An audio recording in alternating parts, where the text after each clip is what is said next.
Good morning प्यारे बच्चों। आज हम पढ़ेंगे द्वंद्व समास। द्वंद्व समास में क्या होता है, दोनों पद प्रधान होते हैं। दोनों जो पद होते हैं वो एक दूसरे के क्या होते हैं, विलोम होते हैं, लेकिन सदैव ये विलोम में नहीं होते। जब इनका विग्रह कार्य करते हैं तो और शब्द अथवा या का प्रयोग करते हैं, या तो और का करते हैं या का प्रयोग करते हैं।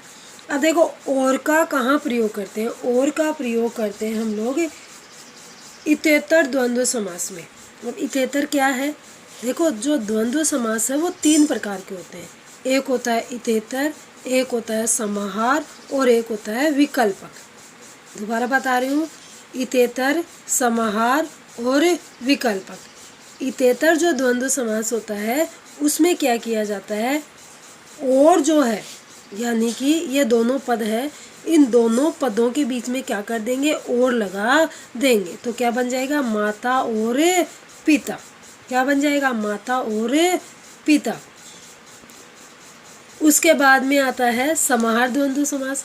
समाहार द्वंद्व समास में क्या होता है, जो सामासिक पद होते हैं वो सामासिक पद अलग अलग प्रधान होकर के भी एक समूह की स्थिति में होते हैं। अलग अलग होते हैं, अलग अलग होकर भी क्या होते हैं, एक समूह की स्थिति में होते हैं। जैसे मैंने बोला 25 देखो दोनों अलग अलग है, लेकिन फिर भी क्या है, एक समूह है। क्या है, एक समूह। जैसे मैंने बोला 24, तो 24 क्या है, एक समूह है। दोनों अलग अलग है लेकिन फिर भी क्या है, एक समूह का रूप बनाते हैं। तो इसमें क्या होता है, समाहार द्वंद्व समास में 1 से 10 तक की जो संख्या है, 1 से 10 तक की संख्या, इसको छोड़ दो। 10 से जो भाज्य संख्या है, यानी कि जिन संख्याओं में 10 का भाग जाता है, उन संख्याओं को छोड़ दो। क्या कर दो, उन संख्याओं को छोड़ दो। बाकी की जितनी भी संख्याएं हैं उन संख्याओं में क्या होता है, समाहार द्वंद्व समास माना जाता है। जैसे 25, 5 और 20, 24, 4 और 20। इसमें क्या होता है कि पहले छोटी संख्या लिखी जाती है और फिर बड़ी संख्या लिखी जाती है। जैसे 110, बस इसी को छोड़ दो। 100 और 10, पहले क्या आया, 1, फिर 100 और फिर 10, सबसे छोटी संख्या पहले आई। इसमें एक अपवाद है।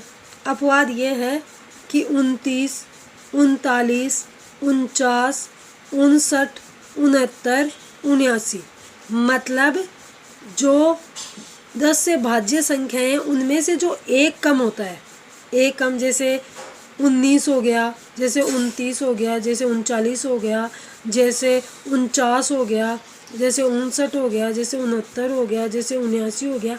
ये जो संख्याएं हैं उनमें तो क्या होता है, अव्ययी भाव समास होता है। और बाकी की जितनी भी संख्याएं हैं उनमें क्या होता है, समाहार द्वंद्व समास होता है। अब इसके बाद में आता है विकल्पक द्वंद्व समास।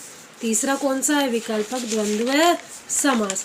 अब विकल्पक द्वंद्व समास में क्या होता है, विकल्प होता है, यानी कि दो पद होते हैं, दोनों पदों में ही क्या होता है, एक विकल्प को हमें ग्रहण करना पड़ता है। क्या किया जाता है, एक विकल्प को हमें ग्रहण करना पड़ता है। जैसे मैंने बोला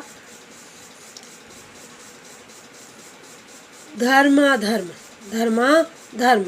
अब इसमें देखो आपको एक चीज़ ग्रहण करनी है, या तो धर्म को ग्रहण करना है या अधर्म को ग्रहण करना है।